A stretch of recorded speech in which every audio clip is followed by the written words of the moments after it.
નવનીત પ્રિયાજી કે આ કંઠમાં કંઠેશ્રી ધરી છે, સાચા મોતીની આપી દો. બાવા તો પહેરેલી છે, મારી માની છે, મોકું ધરા દો. નક્કી કર્યું કે અમારા ગમે એ સ્વરૂપ કંઠેશ્વરી ઇલમાગાળનું મા તરફ કાનીથી ધરાશે અને એ કોઈ દિવસ વળી ન થાય. તમે શ્રૃંગાર કરો પછી વડા કરો તો રાતના કંઠેશ્વરી રહે. ઠાકોરજી કંઠેશ્વરી વિના પોઢે નહીં, કારણ કે કોની છે? આ બધા તમે જુઓ ને, એક એક પ્રસંગ બધા જાણતા હોય, પણ આજે વલ્લભનો પ્રાગટ્ય ઉત્સવ છે એટલે કોઈ કીધું હોય તો બે શબ્દ કહીએ.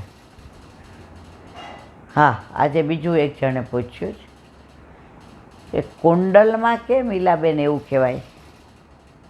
મકરાકૃત, મત્સ્યાકૃત અને મયુરાકૃત.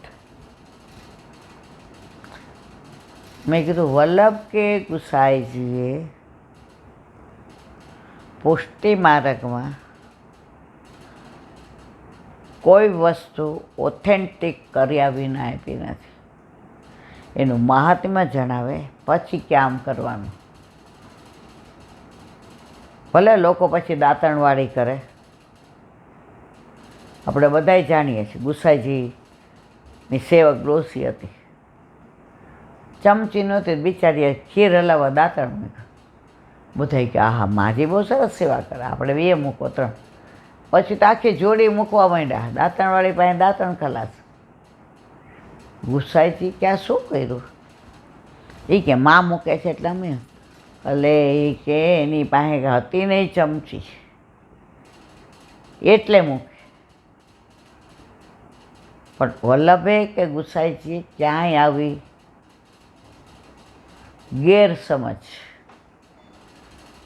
કે અંધ માન્યતા નથી આપી. યથા દેહે તથા દેવે. ઓલા 7-8 વર્ષ પહેલાંની વાત છે ને, લાગ કોરોના પર એક બેને 60-62 વર્ષે ઠાકોરજી પુશ કરાવ્યા. એટલે મને કે ઈલાબેન, મેં કાંઈ વાંધો નહીં, તમે તમારે આનંદથી ને વલ્લભની આજ્ઞા લ્યો અને તમારા ગુરુદેવ કે પ્રમાણે સેવા કરો. હવે બેન એકલા હતા, ગુરુદેવ સકડીને આજ્ઞા આપી. પછી ઘરે આવ્યા ઝાંપીથી લે. મેં તમે રાજી છો કે રાજી છો? સખડીની આજ્ઞા આપી તો મને કે બહુ રાજી છું, પણ જે દી ન થાય ને તો ઘરે તો એકલા મગ ભાતે હું બનાવી લેતી હોઉં, તો ઠાકોરજીનું શું? મેં હવે તમારા ઘરમાં તમે એક હતા, ઠાકોરજી આવ્યા, 2 થઈ ગયા. તમે રહ્યો એમ એને રાખો, એને રાખો એમ તમે રહ્યો. તમે મગભાત ઠાકોરજીને ધરાવો અને પછી બહારથી ટિફિન મંગાવીને ખાઓ તો ઠાકોરજી ઉદાસ થઈ જાય. હવે પેલી અષાઢી બીજ આવી એટલે ઓલા મગ પલાળવાના ને ફણગાવવાના હોય. હવે એને બિચારે કર્યું બધું,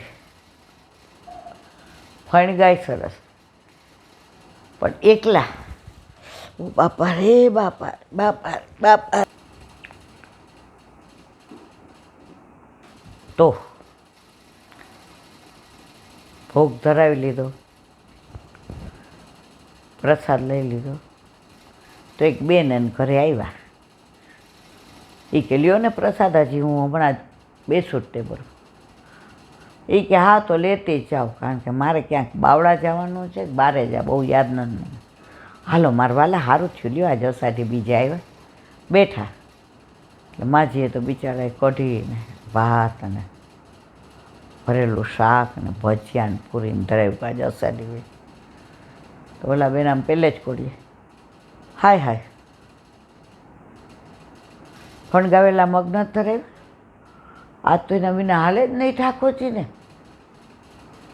ફણવાલા મેં તો જોઈએ જ. ઓલા બેન કે હાવ મગાય પહેલો જ મારો વરસ છે ને હાવ ભૂલી ગઈ. અને પછી તો જે જીવ બળે એવા પ્રસાદ લેવા બેઠા હતા, બિચારાએ કોરને થોડું ખાધું. ઓલા બેન તો નિરાંતે પ્રસાદ લઈ ગયા. અને આનો જીવ ઉત્પાત પછી મને ફોન આવ્યો, મને કે આવું થયું છે. મેં કીધું જુઓ, એનું નામ નિર્મળા બા હતું. મેં જુઓ બધાને ઘરે બહુ ફણગાવેલા મગ કરો ગયા ને, તો તમારા તૈયાર હતા ને ફણગાવેલા તોય ભૂલવાડ દીધા. તમને કેટલો પ્રેમ કરે ઠાકોરજી. એમાં આ બધાએ તો રીત કરી, તે તૈયારી કરી તું. તને આનંદે આવે, તું મને લાડે લેડાવે, તો શું કામ આવી મૂંઝાશ? હીલાબેન હાચું? મેં તો હા મારા વાલા. હાંજે આવ્યા, મને ભેટા, રાજી થયા. એ કે નહીં મને તો એમ થાત કે મારે આ ઠાકોરજીનું બહુ શ્રમ આપવું છે. મેં તો એવું નથી, ચિંતા કરો માં.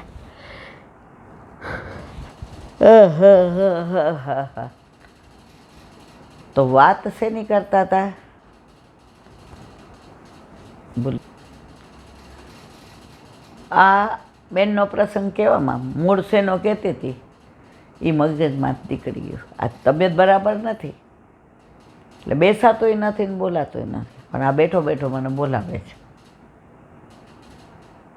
હવે એક નાની વાત કરી. આજે વલ્લભ જયંતિ છે એટલે વલ્લભની જ વાતો. સત્સંગને વિરામ આપીએ, કારણ કે હવે નથી મારાથી બેસાતું. વલ્લભ વૃંદાવન બિરાજતા હતા. આખા વૃંદાવનમાં 5,000 5,500 મંદિરો છે. એમાં બધાય મર્યાદા માર્ગના. આપણા એકલા 4-5 બેઠક છે, બસ બીજું કશું જ નહીં.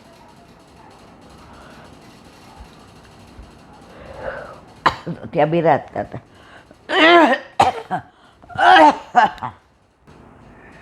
ઓલો પ્રસંગ યાદ આવી ગયો કે ઓલા વૈષ્ણવે પૂછ્યું હતું, મત્સ્યાકાર કુંડળ, મકરાકૃત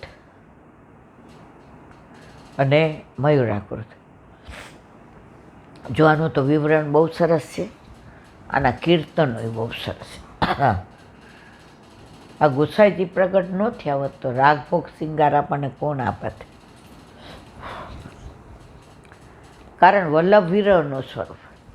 એટલે વલ્લભ ઠાકોરજીને મોરચંદ્રિકા, ગુંજામાળા, અંધોતી. ગુસાઈજીએ જોયું કે આ જીવ બધા કળિયુગના ખાવાના શોખીન, પહેરવાના શોખીન, તો સૌથી પહેલાં મયુરાકૃત. મયુર એટલે મોર. મોર શેપના કુંડલ. તો એ ઠાકોરજી એટલે ધરાવે છે. મોર નિષ્કામ પક્ષી છે. એ સંભોગ દ્વારા બચ્ચાનું પ્રાગટ્ય નથી કરતા.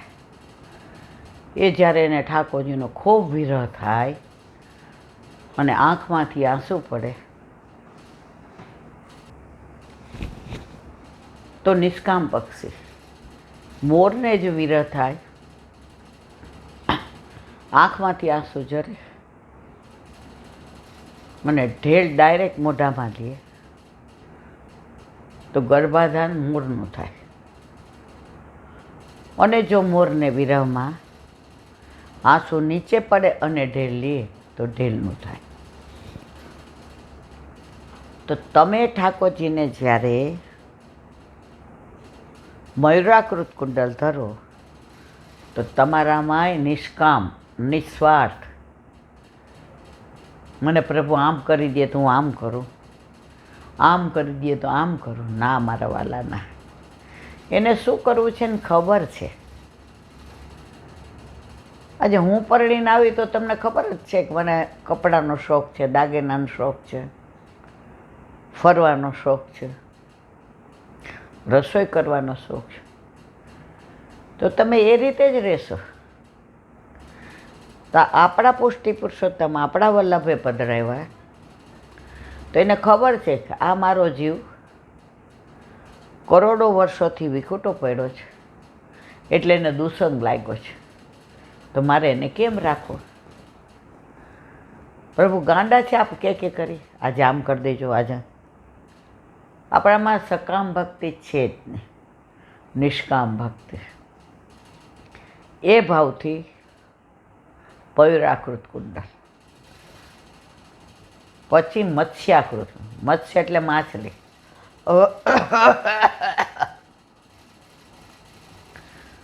માછલી જળ મારીએ,